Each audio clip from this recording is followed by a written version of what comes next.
Hi Kay, thanks for letting us serve you with this project, and I want to go over the scope of work with you. We'll start on the front of the house. We're going to be tearing off this siding, getting down to that blackboard underneath there and using the blackboard as our substrate. We cut out 2 feet up along all the bottoms of the house, putting in 7/16 OSB to make the same plane with the blackboard, going up with a Tyvek, doing Hardie trim, and then Hardie 8 1/4 Cedar Mill Select lap siding. So all your trim on the corners, inside corners, around all your windows and doors will be Hardie plank, and outside corners too next to the brick. Then we're going to mortar in the brick to the Hardie areas here, wherever the Hardie touches the brick. That would also include the garage door area. We're going to be wrapping the garage door frame with Hardie, replacing that little 1x there with a Hardie 1x, and then wrapping the frame in a 5/16 Hardie trim, and then putting a mortar between the Hardie and the brick there.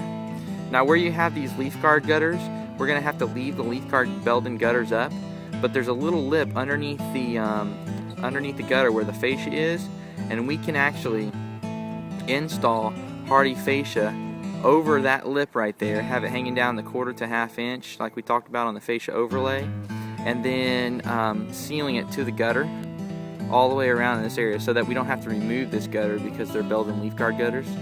The downspouts we can take off and reinstall, that's no problem, and we'll do that because they're attached to the trim on the house that's existing now. All the soffits will be prepped and then painted. They'll be primed and painted with the rest of the project.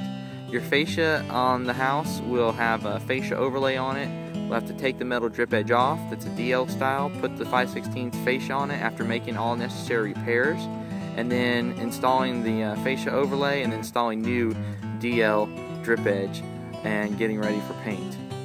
So now we'll go around to the left side of the house. Here on the left side of the house, we're going to be tearing all this siding off, getting down to the blackboard, taking 2 feet out from the bottom and cutting out all the bottoms, putting in 7/16 OSB, putting Tyvek, Hardie trim, and Hardie siding around all the windows and corners here. We're going to be keeping your gable vents and trimming them out in Hardie. Also, we need to install a 1x2 freeze board on all the areas where the siding hits the soffit, because right now your siding is just butting into your soffit there. Here on the back of the house, we've got more of the same scope of work. We've got fascia overlay, new metal drip edge, DL style.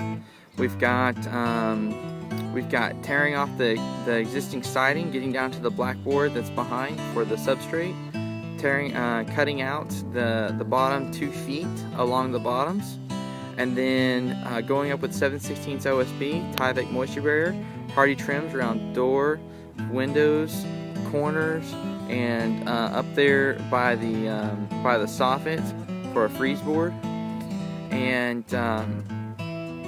then back here on the back, and then doing the 8 1/4 Cedar Mill Select siding, of course. And then back here on the back, this patio cover, we'll need to take this drip board off that's around here, replace it with a Hardie drip board, and then do a fascia overlay.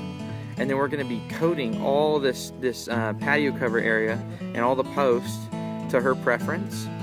And then there's going to be a roofer that's going to redo this roof on the patio cover.